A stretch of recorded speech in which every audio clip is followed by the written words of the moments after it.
뜨거운 여름, 시원한 바람과 같은 하나님 말씀으로 행복한 시간 되십시오. 할렐루야. 2024년 9월 10일 화요일 말씀 묵상 시작하겠습니다. 오늘 묵상하실 말씀은 느헤미야 6장 7절로 9절 말씀입니다. 또 내가 선지자를 세워 예루살렘에서 너를 들어 선전하기를 유다의 왕이 있다 하게 하였으니 지금 이 말이 왕에게 들릴지라. 그런즉 너는 이제 오라 함께 의논하자 하였기로 내가 사람을 보내어 그에게 이르기를 내가 말한 바 이런 일은 없는 일이요 내 마음에서 지혜는 것이라 하였나니 이는 그들이 다 우리를 두렵게 하고자 하여 말하기를 그들의 손이 피곤하여 역사를 중지하고 이루지 못하리라 함이라. 이제 내 손을 힘입게 하옵소서 하였노라. 아멘. 우리는 그리스도의 영이 거하는 성전입니다. 그리고 우리라는 이 성전은 예수 안에서 함께 지어져 간다고 성경은 말하고 있습니다. 에베소서 2장 21절 말씀입니다. 그의 안에서 건물마다 서로 연결하여 주 안에서 성전이 되어가고 너희도 성령 안에서 하나님의 거하실 처소가 되기 위하여 그리스도 예수 안에서 함께 지어져 가느니라. 아멘. 우리는 모두 서로가 그리스도를 닮은 성전이 되도록 돕기 위해 교회라는 공동체에 함께하고 있습니다. 우리의 다름과 장점이 그리고 단점이 마치 시계의 톱니바퀴와 같이 맞물려 돌아가고 서로를 세우는데 아주 필요한 요긴한 도구가 될 것입니다. 중요한 것은 우리는 우리라는 성전을 세우도록 돕는 동역자라는 것이죠. 어느 누군가 높거나 다른 누군가 낮은 관계가 아닙니다.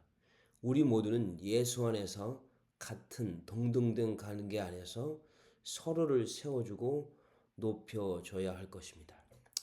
그런데 간혹 보면 함께 하면 할수록 내 자신이 초라해지고 자꾸만 의심이 가게 말하고 행동하는 사람이 있습니다. 그런 사람과 관계를 하고 나면 왠지 내가 못하고 부족한 것 같은 생각에 사로잡히게 됩니다. 이런 관계는 서로를 세우는 관계가 될 수 없죠. 이렇게 타인을 세우지 않고 깎아내리며 자존감을 낮추고 자신감을 상실시키고 자기가 원하는 대로 상대를 조종하는 사람을 심리학에서는 가스라이터라고 합니다. 가스라이터가 자주 사용하는 단어들이 있습니다. 부정적인 단어들이죠. 가스라이터는 직접적으로 혹은 다른 사람을 통해서 자신이 타겟한 대상에게 부정적인 말을 합니다.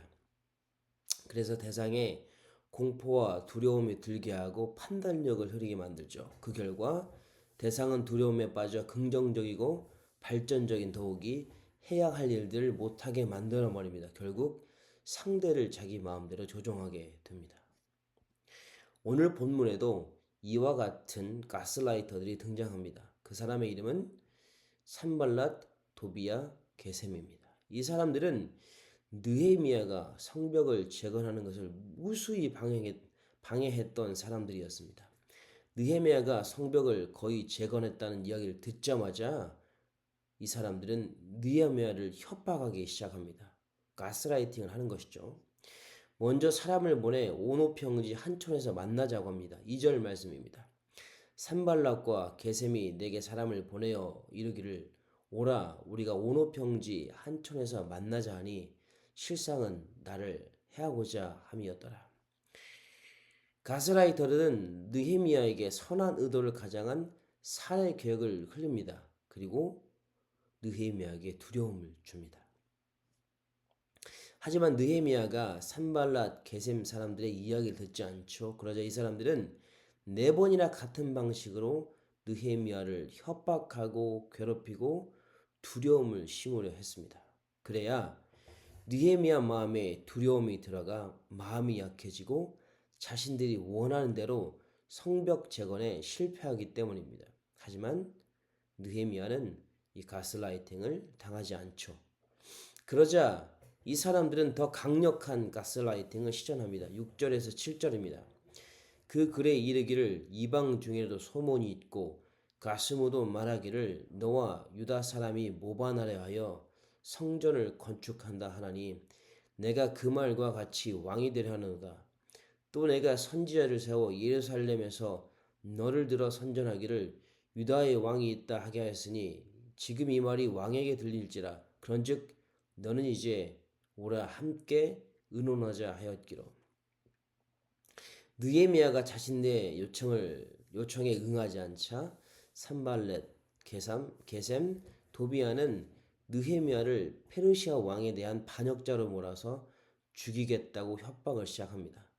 그런데 사실 이런 협박이 통했던 적이 있었습니다. 에스라 4장 11절에서 23절을 보면 성전 건축을 하려는 스룹바벨을 대응했던 사람들이 페르시아 왕 아닥사스닥에게 글을 올려서 스룹바벨이 반역한다는 말을 합니다. 그래서 실제로 성전 건축이 멈춘 적이 있었습니다. 그렇기에 느헤미야의 대적자들의 협박은 느헤미야를 가스라이팅하기에 두려움에 빠지게 하기에 충분했었을 것입니다. 더욱이 역사적으로 느헤미야와 같이 권력을 주었던 술 맡은 관원장들이 모반을 했던 기록이 있다는 것을 볼 때 가스라이터들의 협박은 느헤미야를 두렵게 하기에 충분했었을 것입니다. 흔들기에 아주 충분했었을 것입니다.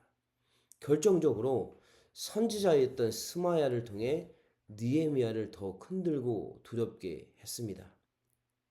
아주 치밀하게 말이죠. 10절입니다.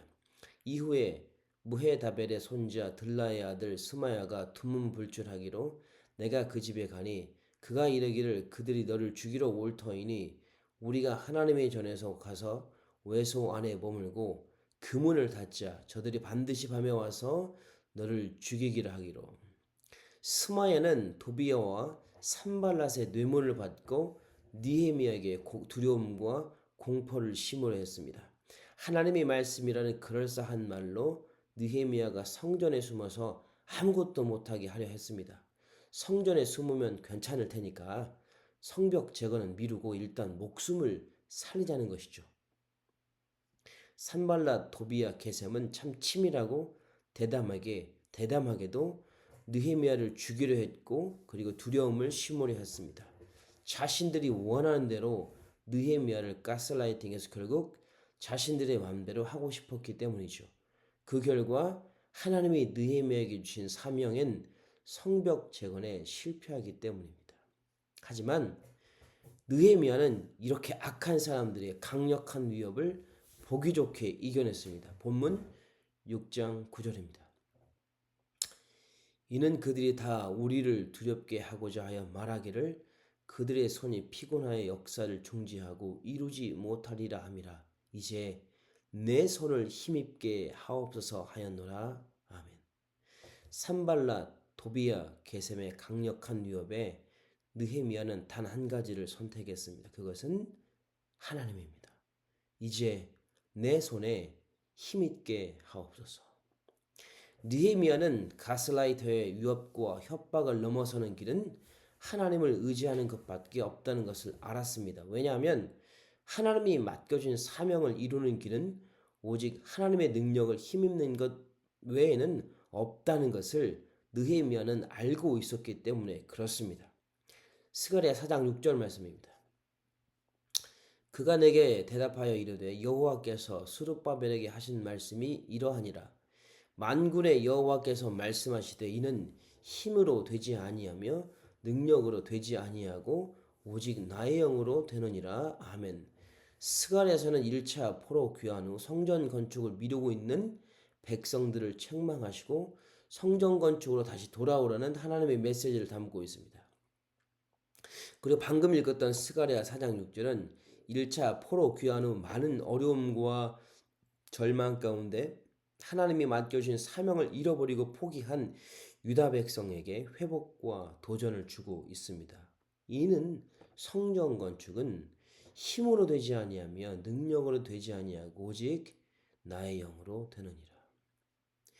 우리가 살아가는 이유는 우리가 아닌 하나님 주신 사명을 이루기 위한 것입니다. 그렇기에 하나님의 방법대로 하나님의 능력을 힘입어 우리는 우리의 사명을 감당해야 할 것입니다.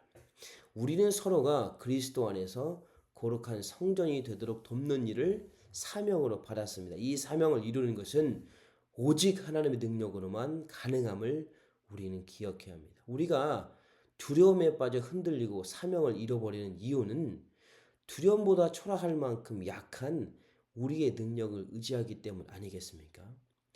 우리가 두려움에 사로잡히고 가스라이팅을 당하는 것은, 그래서 사명을 포기하는 것은 우리에게 맡겨진 사명이 하나님의 것이 아니라 우리의 것이라는 착각 때문 아니겠습니까? 그래서 우리는 두려움에 대항해서 우리의 방법대로 싸우다가 지쳐서 결국 사명을 잊고 자포자기한 채로 살아가게 되는 것입니다. 두려움의 순간에, 혼란의 순간에, 아픔의 시간에, 절망의 시간에 우리는 우리의 것으로 아무것도 해서는 안 됩니다. 단 하나, 하나님께 피해야만 합니다. 하나님의 얼굴을 구하고 능력을 구하고 은혜를 구해야 합니다. 그럴 때 하나님은 우리에게 사명을 감당할 능력을 주실 것입니다. 시편 17편 6절에서 9절 말씀입니다. 하나님이여 내게 응답하시겠으므로 내가 불렀사오니 내게 귀를 기울여 내 말을 들으소서. 주께 피하는 자들을 그 일어나 치는 자들에게서 오른손으로 구원하시는 주여, 기이한 사랑을 나타내소서.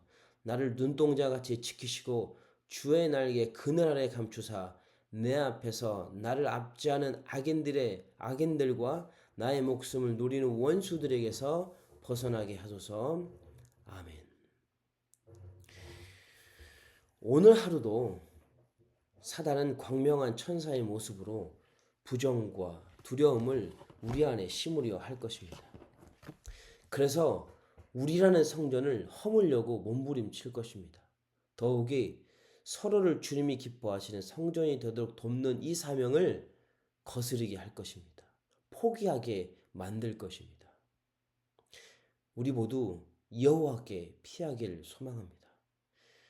그러므로 주님이 우리로 하여금 두려움을 넘어서게 해주는 것을 경험하기를 소망합니다. 그래서 결국 주님께 피하는 우리를 천국에서 자랑할 만한 성전으로 온전히 세워주시는 그 은혜를, 그 역사를 오늘 하루도 우리가 경험하길 주님의 이름으로 축복합니다. 기도하시겠습니다. 하나님 아버지 감사합니다. 악한 영은 우리를 흔듭니다. 부정적인 말로 두려움을 심어서 우리가 흔들리고 사명을 잃어버리고 결국 사명을 포기하게 만들려고 합니다. 하나님, 우리의 것으로 아무것도 하지 않게 해주십시오. 오직 하나님께만 피함으로 하나님의 능력을 힘입어 하나님 주신 사명을 감당하는 우리가 되길 소망합니다. 그러므로 하나님이 기뻐하시는 성전으로 지어져서 하나님의 자랑이 되어지게 하여 주옵소서. 감사드립니다. 예수님의 이름으로 기도했습니다. 아멘. 이 시간 함께 기도 제목을 놓고 기도하기를 원합니다. 먼저는 교역자들의 가정과 사역을 위해서 기도하기를 원합니다. 성령 충만함으로 말씀을 준비하고 사역을 감당할 수 있도록 가정과 자녀들 지켜주시도록. 두 번째로는 오늘 있을 화요 중보 기도 모임을 위해서 기도하기를 원합니다. 성령 충만한 기도 모임이 되도록, 교회 영적 동력이 되도록 기도해 주시기를 바랍니다. 마지막으로는 선교사님들 위해서 기도하기를 원합니다. 박동한 IT 선교사님, 강세르게이 우즈벡 선교사님, 김선종 러시아 선교사님, 이렇게 기도 제목을 놓고 함께 기도하기를 원합니다. 기도하시겠습니다.